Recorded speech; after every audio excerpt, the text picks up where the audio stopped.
to not make this a whole book.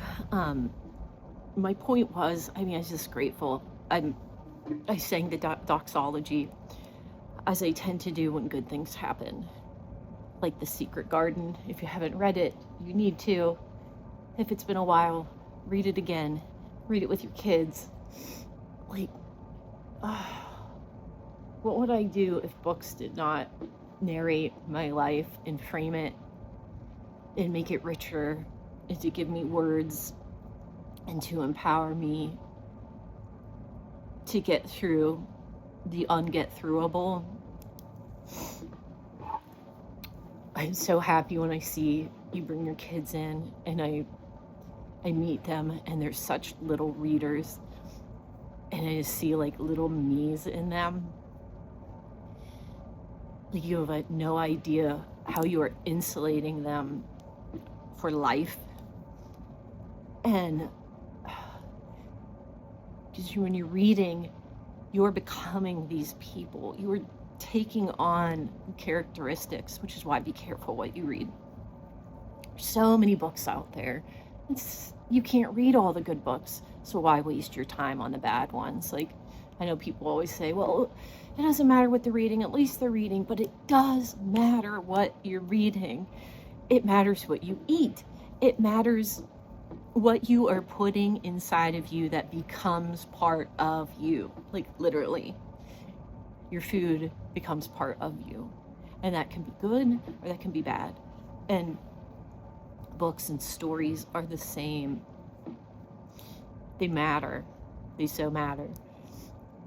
But anyway, the doxology, I sang it a month or two ago, a couple months ago. I don't even know now. Time is just like running together.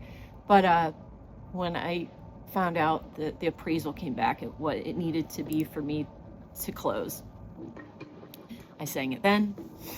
I sing it at certain times because God has provided what He promised to provide, because that is who He is.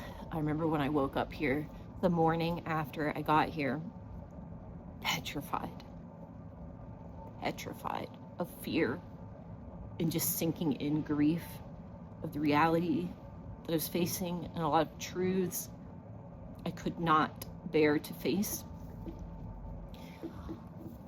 And I remember looking up at my ceiling fan, and I thought of one of my favorite verses: you keep him in perfect peace whose mind is stayed on thee, because he trusts in thee.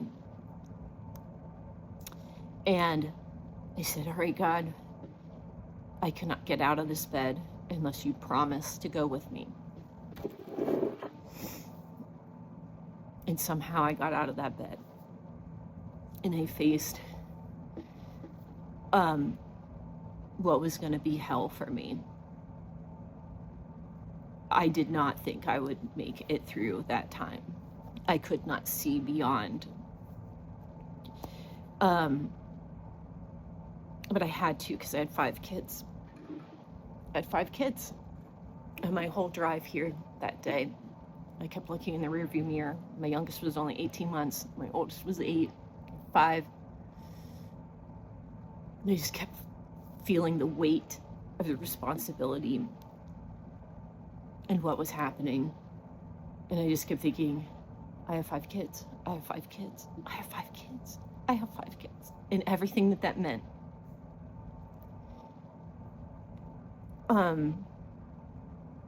And that same fear hit me right around the time I closed on this building. It was a messy closing. Some things that happened. I threw a wrench in that last week. And I left the closing not feeling really good. And I was faced with that same fear. You have 5 kids. And the weight of the responsibility. And what if you're making the wrong decision? And what if this is really going to screw everything up? You know? And what if you fail? And yeah, just a lot of stuff that I've worked through over the last few years, and especially this year. on healing. I'm going to plug acupuncture, craniosacral, somatic emotional release, NET therapy, and EMDR therapy. All of these things are very, very good in mineral repletion and your nutrients and thyroid and all of these things that stress and trauma kill. And the body does keep the score. I know you hear that a lot. I sell the book, but it's true. And there's only so far you're gonna go unless you really address like the physiological stuff. And I faced that head on this year. And as I limped along with my health in the background and kind of coasted, it's just amazing what God did as I focused on my healing, how he grew my business in this leap of a way and brought the right people at the right time. And the Small Business Saturday that I just had was like record breaking. Like, I mean, some other store, it's probably like what they do every day. Not every day. Well, maybe, it's definitely some of them. But like, I cannot believe. I mean, the commercial, the video, thank you, Dave Woods, like, just, if I can get in front of the right people, I can sell my stuff. Foot traffic is everything.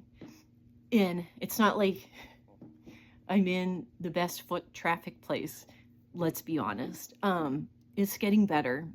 And that's one of the reasons I thought of my maker's market. I'm like, how can I bring my type of people to me, to this town, to buy, and just to continue to grow the community here in my store that benefits me, my family, this town, this downtown, this community, this area, and this lifestyle.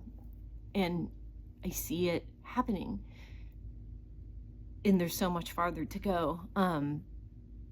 But today I felt what it can be.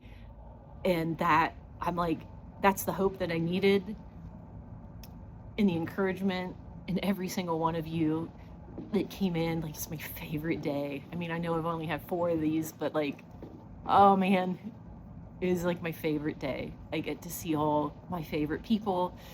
Don't think if you didn't come, you're not my favorite, because you all know who you are and how thankful and grateful I am to you. Like, thank you, thank you, thank you. I could go on and on and on about a lot of different things, a lot of things running through my mind, a lot of memories, a lot of answered prayers, a lot of hit the knee moments where God has come through like he always does, because he's a coming through God. And it might not always look like you think,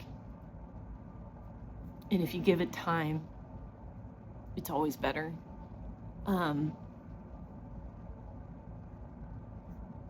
Yeah, so thank you again. And there's a little piece of the story.